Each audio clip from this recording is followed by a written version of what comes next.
Graças a Deus, meus irmãos, é com grande alegria e grata satisfação que eu cumprimento a cada um e a todos com a paz do Senhor. Por gentileza, retorne ao seu assento. Muito obrigado pela recepção. Eu quero expressar a Deus a minha palavra de gratidão pelo privilégio de mais uma vez estarmos nesta casa, fazendo uso desta tribuna para compartilhar com esta igreja uma palavra que Deus ministrou ao nosso espírito. Que Deus em Cristo continue abençoando a todos os irmãos e irmãs que cooperam com a expansão do reino em Balneário Camboriú e estão contribuindo de forma muito efetiva neste momento de pandemia, compartilhando esperança, fé, uma mensagem de transformação, pessoas que estão militando em prol da vida através da igreja. Que Deus em Cristo continue abençoando a todos vocês e que esta bênção que paira sobre a igreja de Balneário Camboriú, que paira sobre esta casa de oração, não fique restrita à tua vida, alcance a tua casa, tua família, teu lar, teus amigos, teus colegas de trabalho, sejam todos abençoados através de você. Minha palavra de gratidão ao anjo do Senhor nesta igreja, sacerdote que Deus instituiu sobre essa cidade, a pessoa do vosso pastor presidente, com muito carinho chamo de amigo pastor Jairo. Que Deus continue lhe abençoando. Muito obrigado pela honra, poder estar com vocês é sempre um presente que Deus nos dá. Que Deus continue prosperando o senhor, sua família, todo o ministério de Balneário Camboriú, toda a diretoria, a presidência, sejam todos abraçados pelo nosso carinho, pelo nosso respeito. De forma muito especial eu cumprimento todo o ministério, cumprimentando o pastor José Roberto, que é um amigo, alguém que Deus colocou na nossa vida para abençoar-nos e ser abençoado. Que Deus continue lhe prosperando, pastor. Trago a esta igreja o abraço da nossa congregação, a Igreja de Cristo em Planta Evaristo, na cidade de Curitiba, a igreja que nós estamos pastoreando e que está nos acompanhando através das redes sociais. Compartilhei nos nossos grupos, Fábio, esta transmissão. Eles estão conectados conosco e o meu desejo é que muito em breve nós possamos também fazer isto que vocês estão fazendo, cultuando dentro da igreja. Nós ainda não estamos com nossas congregações abertas, mas eu creio que muito em breve nossas igrejas irão se abrir. Nosso povo está ansioso para estar na presença de Deus, cultuando em comunhão como vocês estão fazendo. Isso é um presente que Deus está dando a esta cidade. São mais de 30 dias sem mortes e eu creio que estes números não pararão aqui. Serão 60, 90, 120, porque Deus está estendendo a mão sobre nossa nação e de forma especial sobre Balneário Camboriú. Trago também a saudação da minha esposa. Ela não pôde estar conosco a última vez que nós viemos aqui, ministramos inclusive numa reunião de obreiros.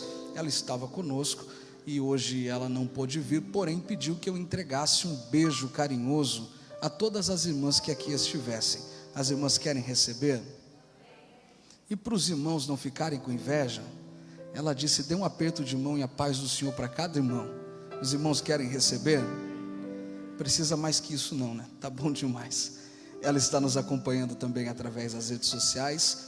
Quem quiser conhecer um pouco mais sobre a nossa família, pode nos encontrar lá no Instagram, André Santos _AS, Facebook André Santos, YouTube André Santos. Você encontra a nossa família e nosso ministério. Quero agradecer a Deus por estar aqui com o meu amigo Sandro Guedes. Que Deus continue lhe abençoando muito. Sempre bom estarmos juntos. Estar com o cantor Leandro, um companheiro, um amigo que sempre quando pode nos acompanha, e tantos outros amigos que temos aqui que estão conosco para adorar e ouvir Deus falar.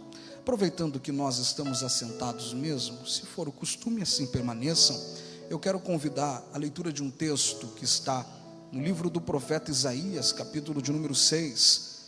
E aproveitando este ambiente, eu quero lhe convidar a leitura de alguns versículos, a partir do versículo de número 1.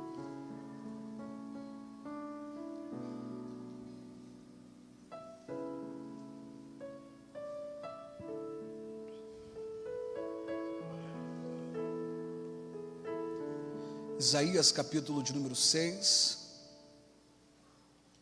versículo de número 1, está escrito assim: No ano em que o rei Uzias morreu, eu vi o Senhor, assentado num alto e sublime trono. Suas vestes enchiam o templo. Acima dele estavam serafins, e cada um deles tinha 6 asas. Com 2 cobriam o rosto, com 2 cobriam os pés, e com 2 sobrevoavam. E proclamavam uns aos outros, dizendo: Santo, Santo, Santo é o Senhor dos exércitos, e toda a terra está cheia da sua glória. Ao som das suas vozes, as bases, os batentes das portas tremeram, e o templo se encheu de fumaça. Então gritei: ai de mim, estou perdido, pois sou um homem de lábios impuros e habito no meio de um povo de impuros lábios. E os meus olhos viram o Rei, o Senhor dos exércitos. Logo um destes serafins voou até mim, trazendo uma brasa viva, que havia sido tirada do altar com uma tenaz. Com ela tocou a minha boca e disse: veja, isto tocou os seus lábios, por isso a sua culpa será removida e o seu pecado será perdoado. Quantos podem dizer amém por esta palavra? Levante seu rosto, me dê de presente a sua atenção. Todos nós possuímos de forma muito especial uma atenção maior, ou talvez até um carisma um pouco mais intenso, por determinados textos da Bíblia Sagrada. Como pessoas e indivíduos marcados por características distintas, todos nós gostamos de coisas diferenciadas e às vezes compartilhamos destes desejos e gostos em grupos que nós nos relacionamos. Entretanto, sempre vai haver algo que fala mais com a gente, chama mais a nossa atenção. Existem pessoas, por exemplo, que diante dos livros da Bíblia Sagrada têm uma atenção muito mais intensa por livros proféticos, pessoas que apreciam a linguagem profética, pessoas que apreciam a forma pela qual Deus se revela através do ministério da profecia. Outros, por exemplo, gostam mais de livros históricos e são apaixonados por passar folhas, desfolhar, mergulhar, navegar nas histórias, tanto do Antigo Testamento como do Novo Testamento. Alguns aqui já são apaixonados por livros apocalípticos, outros já têm medo. E quem é que nunca teve medo de histórias do Apocalipse? Eu me lembro desde pequeno, quando minha mãe, sempre antes de dormir, sentava ao lado da cama e contava histórias bíblicas para mim. Quando ela chegava no livro de Apocalipse, o coração batia mais forte. Fábio, ela contava aquelas histórias que me chamavam a atenção, e quando ela se levantava, beijava minha testa e dizia: filho, durma com Deus. Eu dizia amém. Ela virava as costas, eu falava: mãe. Ela: o quê? Tem como a senhora deixar a luz acesa? Alguns têm um pouco mais de interesse por essa linguagem e por isso são apaixonados pelo livro do profeta Daniel, pelo livro de João. De todos estes, sejam os livros históricos, os livros da lei, profetas maiores, menores, poéticos, como a maioria dos senhores e senhoras aqui gostam de ouvir, dedilhar, cantar, poesias do Salmo 23, Salmo 91, eu sou apaixonado pelo livro do profeta Isaías. Todas as vezes que eu olho para o livro do profeta Isaías, meu coração se alegra, não apenas pela beleza da literatura de Isaías, até porque ele é o único livro que vai ser evocado mais de 50 vezes de forma direta no Novo Testamento, seja por Jesus, pelos apóstolos, pela igreja. O único livro que de forma indireta vai ser citada mais de 150 vezes na Nova Aliança. Um livro de uma beleza única, de características literárias tão ricas, que quando nós, de uma forma mais atenta, passamos a observar, vamos encontrar um intelecto tão brilhante de quem o compôs, direcionado e guiado pela inspiração do doce e meigo Espírito de Deus. A beleza de quem possuía uma capacidade natural cognitiva tão elevada como Isaías, subordinada pelo guiar das mãos do Espírito do Todo-Poderoso, vai fazer deste livro, que contém mais de 2.185 palavras distintas, ser, sim, um belo livro. Entretanto, além de todas estas características literárias, do brilhantismo cognitivo de Isaías, o que me chama a atenção é a história deste profeta. Alguém que teve um privilégio muito exclusivo e talvez diferente da maioria que aqui está. Alguém que teve o privilégio de nascer em uma família muito abastada. Alguém que se desenvolveu e criou-se diante de circunstâncias favoráveis. Tendo uma família muito rica, não teve o desprazer de experimentar necessidades. Tudo que Isaías desejava, esperava, almejava ou necessitava, era suprido de forma muito célere. Tudo que Isaías arquitetava durante o seu processo construtivo para planejamentos e sonhos eram financiados pela sua família. Isaías não precisou acordar cedo, pegar ônibus lotado para ir trabalhar. Isaías não precisou reesquentar o almoço que havia sido preparado na janta do dia anterior para comer, a fim de manter o seu dia de trabalho intenso e chegar em casa, às vezes ter que trocar de roupa, ir para o culto ou para uma faculdade. Isaías não teve esse dissabor. Isaías não precisou enfrentar as filas das unidades públicas de saúde para consultas e exames, porque sua família era rica. Tudo que Isaías desejava tinha, o que precisava recebia. Entretanto, durante o desenvolvimento deste jovem profeta, ele percebe que além de riqueza, o seu povo valorizava algo que as mãos não pegam. Além daquilo que os olhos podem ver, daquilo que os pés podem pisar, daquilo que a mão pode apalpar, o seu povo carregava no seu coração um valor, além da naturalidade, da física transcendente, metafísico, etéreo, o relacionamento com o ser que havia criado céus e terra, e que havia escolhido este povo para ser conduzido na terra como embaixadores deste reino e desta glória. Isaías percebe que mesmo sendo abastado e de uma família rica, ele ainda precisava ter algo que até o momento não havia recebido: o desenvolvimento de um relacionamento mais íntimo com este Deus. Até porque, Sandro, Isaías vai ser criado sob a cultura formativa do judaísmo, onde desde bebê sua mãe vai o embalar para dormir cantando as poesias de um Deus que resolveu tirar o povo do Egito e não deixou para trás nenhuma unha sequer. Cânticos como o de Débora vão ser entoados para Isaías. Narrativas de juízes que se levantaram em períodos de crise, com uma intervenção divina nas suas mãos, e resolveram revolucionar a terra.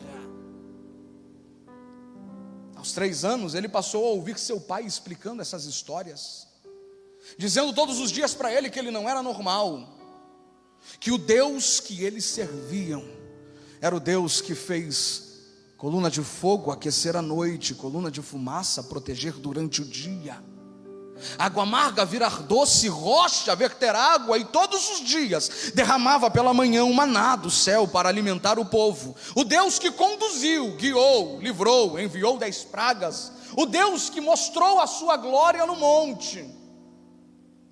Tudo isso formou dentro de Isaías um desejo, uma insatisfação, gratidão, é claro, por ser abastado, mas um desejo de ter algo a mais do que a matéria, algo a mais do que o dinheiro, algo a mais do que a riqueza. Desenvolver uma vida de intimidade com Deus, abraçar um ministério. Entretanto, Isaías tinha uma grande dificuldade com relação a este ministério, porque existiam apenas 3 ministérios no Antigo Testamento. O primeiro deles, o ministério de rei; o segundo, o ministério profético; o terceiro, o ministério sacerdotal. E nenhum destes 3 ministérios estavam abertos para o ingresso de Isaías, até porque para rei ser, Isaías precisava ser filho de rei, e ele não era, apenas sobrinho. Desclassifica, desconsidera pelo crivo do primeiro ministério a possibilidade de um dia ser rei. O segundo ministério, o ministério sacerdotal, ele também não poderia exercer, porque para sacerdote ser, precisava ser da tribo de Levi, descendente de Arão, e ele também não era. O terceiro ministério sobra, o ministério profético, que se alguém desejasse exercer, não precisava ter no seu currículo uma linhagem genealógica de classificação exclusiva. Não precisava ser descendente de Arão, ser descendente de Moisés. Se alguém desejasse ser profeta, ou se alguém fosse escolhido para profetizar, não precisava vir de uma família real, e nem tampouco de uma família sacerdotal. Precisava apenas ter coragem de ouvir Deus falar, e ousadia para replicar o que Deus falava. O ministério profético era algo tão individual que Isaías percebe: eu posso desenvolvê-lo, me dedicar ao estudo das sagradas escrituras, estudar a lei e anunciar a lei para o meu povo, e é exatamente isso que ele faz.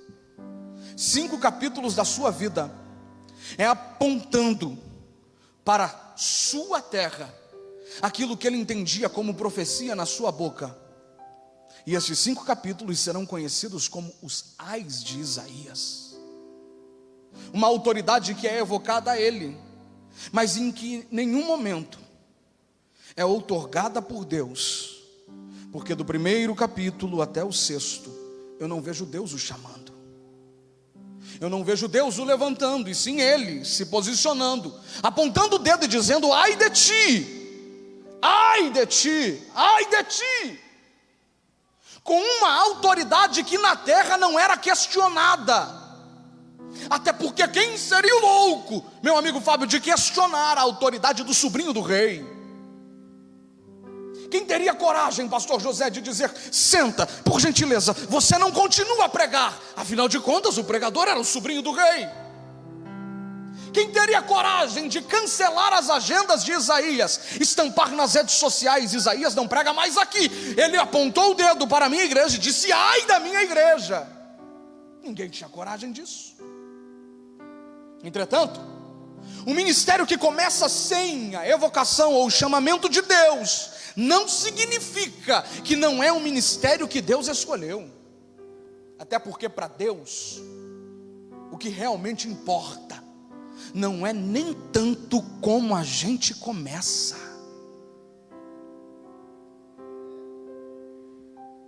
Eu conheço muita gente que começou ruim. Eu conheço muita gente que começou completamente ruim, até que um dia Deus resolveu estender as mãos, transformar a vida, mudar o curso. Em contrapartida, a gente também conhece muita gente que começou bem, que tinha tudo para dar certo, e que de repente se perde. E a gente pergunta: como pode? Quantas foram as vezes que eu e você se fizemos empáticos a uma situação, dizendo: se fosse eu no lugar dele, eu faria isso, aproveitaria tudo que eu recebi, tudo que eu tinha de possibilidades e condições. Entretanto, algumas pessoas podem até começar bem, porque o segredo não está em como se começa, mas no percurso que se traça. E a beleza de tudo está no final. Isaías começa sem ser chamado, mas com o coração ardendo pelo relacionamento. Deus resolve intervir no curso dele, e essa intervenção de Deus começa exatamente em um ambiente de crise. Até porque a perca de alguém que se ama é uma crise inestimável. Perder alguém da família é uma dor incalculável. Perder alguém do nosso convívio já nos faz chorar. Imagine alguém que corre dentro das suas veias as mesmas características genéticas que a nossa. Isaías perde o seu tio, que além de ser tio, é rei. Estava no trono, possuía autoridade, financiava a sua família, custeava tudo que Isaías precisasse. Afinal de contas, sendo rei, Uzias fornece a Isaías essa formação tão clara, que vai ser dada por perlustrar os ambientes acadêmicos do palácio. E é por isso que o seu livro vai conter mais de 2.185 palavras distintas, porque Isaías vai ser formado como alguém do palácio, como alguém que integrava as recâmaras palacianas. E agora, este alguém que financia, constrói, edifica o começo do ministério de Isaías morre. Isaías se desespera, meu amigo Edson. Desestabiliza, a unção do chão desaparece dos seus pés, pastor Jairo. E a única coisa que vem na cabeça dele é o desejo de correr para o templo. Isaías não corre para o templo para celebrar. Isaías não corre para o templo para festejar. Ou alguém aqui festeja quando alguém morre? Pelo menos da cultura brasileira, não. Isaías corre para o templo com o coração ferido. Afinal de contas, todo o seu ministério estava em jogo. Se o trono que lhe dava autoridade estava vazio, onde ele chegasse e ousasse profetizar, alguém poderia requerer: quem agora lhe garante se o seu tio morreu? Quem agora lhe financia se a autoridade na terra que lhe credenciava não está mais entre nós? Isaías entra no templo, e eu imagino Isaías entrando com o desejo de entregar a credencial do ministério, com o desejo de abandonar a vocação e a chamada, com o desejo de desistir de tudo aquilo que ele havia vivido, até que ele olha para cima, pensando que tudo havia acabado, pensando que não existia mais possibilidade de desenvolvimento do ministério, da chamada ou do propósito, pensando que a crise havia colocado um fim no seu sonho, pensando que a morte havia sequestrado a sua esperança. Quando ele olha para cima, ele não vê o belo teto do templo, ele não enxerga a atmosfera, estratosfera, ionosfera, ele vê os céus abertos. São poucas as vezes que Deus se revela na Bíblia, são poucas as vezes que Deus descortina os céus e mostra partículas da sua glória ou aspectos da sua glória. Entretanto, de forma muito especial, neste capítulo, Deus descortina os céus e se revela assentado em um alto e sublime trono. A revelação da glória de Deus é tão intensa, porque Deus estava sentado no trono. O trono não estava vazio, o trono estava ocupado. Deus estava nele. A orla do seu manto, o séquito do seu vestido enchia o templo, e toda a terra estava cheia da sua glória, porque sobre ele seres criados exclusivamente para o adorar, que com asas cobriam o rosto, com asas cobriam os pés, com asas sobrevoavam, e essa é a parte que nós iremos ministrar no segundo momento, cantavam em uníssono som, dizendo: Santo, Santo, Santo é o Senhor dos exércitos, e toda a terra está cheia da sua glória. Eu me perguntei por que Deus resolveu se revelar a Isaías assentado no trono. Por que ele não fez como Moisés em uma sarça que queimava? Por que ele não fez como Abraão, como um anjo? Por que ele não fez como a Manoá? Porque ele não se revelou, como se revelou diversas vezes. Ele se revela sentado no trono. E Deus me respondeu: porque a última referência de trono que Isaías possuía era o trono do seu tio, e que a crise havia o tirado de lá, Logo, a última lembrança de Isaías era de um trono desocupado pela morte, de um trono que havia sido desestabilizado pela morte, e Deus estava se revelando no trono para mostrar para Isaías que, independente da crise que afetava o trono na terra, nenhuma crise na terra desestabiliza o trono do céu. Independente da morte ter ceifado o detentor do trono da terra, a morte não chega nem perto do portador do trono do céu. Independente da dor e da aflição que tem de desestabilizar o reino natural, o reino espiritual nunca foi, nunca será e não é afetado por nada que acontece na terra. Deus estava sentado no trono, ó glória! Eu preciso liberar uma palavra sobre a tua vida, e aqui a gente caminha para o encerramento. Eu estou pregando para pessoas que estão enfrentando crises. Eu estou pregando para esta multidão presente e uma multidão ausente que nos acompanha através das redes sociais, que estão enfrentando circunstâncias difíceis, sejam elas financeiras, empresários, sejam elas familiares, emocionais e afetivas. Pessoas que perceberam que uma pandemia desestabilizou tudo aquilo que ela usava como fonte de confiança. Até porque a gente vai se acostumando mesmo a ter a nossa confiança em coisas que nós vemos. Os nossos planos vão sendo fundamentados naquilo que a gente pode propor, naquilo que a gente pode contabilizar na soma das nossas escolhas. A gente vai fazer por aqui, porque vai entrar lá, vai dar certo aqui. A gente se acostuma a confiar naquilo que os nossos olhos veem.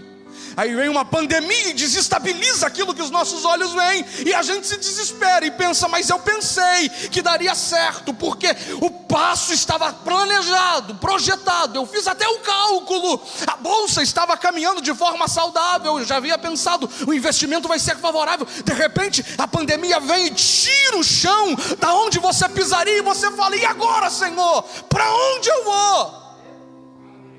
Deus te traz aqui numa noite como essa para abrir os céus e te dizer: o chão do teu pé foi tirado, mas o que te sustenta não é o chão que você pisa, é a mão que te segura.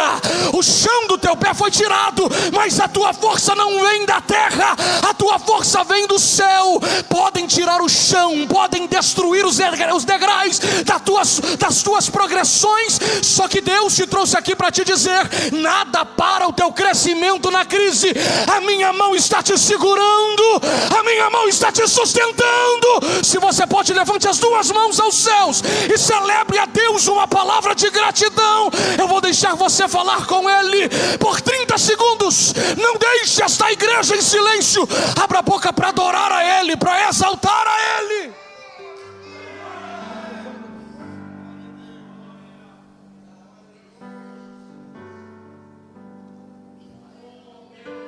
Oh glória, oh glória, oh glória, oh glória. Uma onda de renovo está tomando conta desta casa na noite deste domingo. Eu saí de Curitiba para liberar uma palavra ao teu espírito. Os céus se abrem na noite deste domingo, nessa primeira reunião na cidade de Balneário Camboriú, e o trono está sendo revelado e ele não está vazio. Deus está dizendo para alguém: descansa, a tua reverência não está na terra, está no céu, e ela está estável. Ninguém desestabiliza o trono de Deus. Deus está dizendo: eu tenho controle das finanças, eu tenho controle do ouro, eu tenho controle da prata, eu ponho termo aos oceanos, eu cuido da tua saúde, filha, eu cuido da tua saúde, filho. Receba de Deus um renovo nessa noite, seja tocado pela glória. Jesus está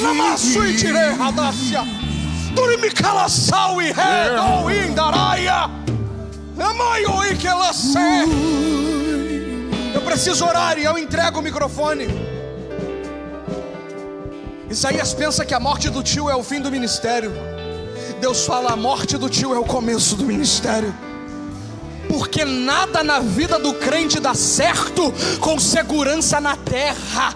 Deus tira a segurança da terra para mostrar que se Ele quer dar certo, a segurança tem que estar no céu. Sabe por que essa pandemia chegou no Brasil? Porque a gente estava muito seguro nas nossas riquezas, a gente estava muito seguro no espaço que a gente conquistou. A gente, igreja, já estava estabilizado, a conta estava alta, e Deus está dizendo: está na hora de balançar as bases da terra para mostrar que segurança de igreja vitoriosa não está na terra, está no céu. O Senhor dos exércitos, o dono desta igreja, o teu ministério não vai morrer, a tua chamada não vai morrer. Hoje Deus ressignifica a tua história. Se coloque de pé.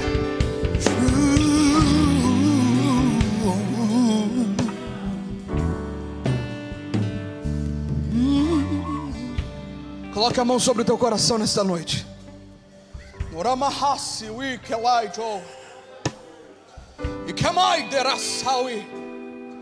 Coloque a mão sobre o teu coração nesta noite.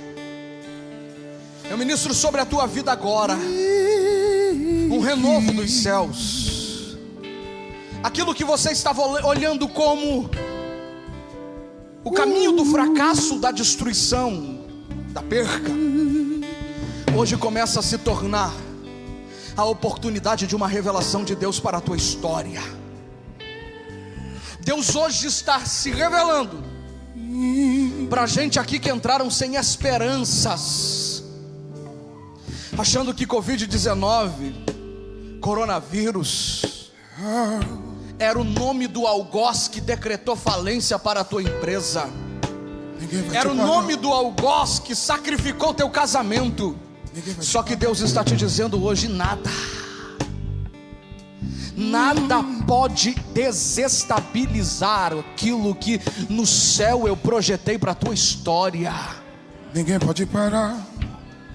Se tua vida é fundamentada na esperança que há em Deus, descansa, porque o trono lá não está desestabilizado, o trono está ocupado. E Deus está dizendo: se o trono está ocupado, descansa, porque tudo que sai dele está também estabilizado. Se o trono está ocupado, está estável, descansa, porque tudo que sai dele também é estável. Deus contava com a crise, mesmo assim Ele te escolheu, e hoje libera uma palavra sobre ti. Você vai sair daqui com uma visão de trono cheio, uma visão de trono ocupado, que vai garantir a tua noite de sono. Receba de Deus este renovo. Receba de Deus este renovo. Em nome de Jesus, seja renovado por Deus. Santo é o teu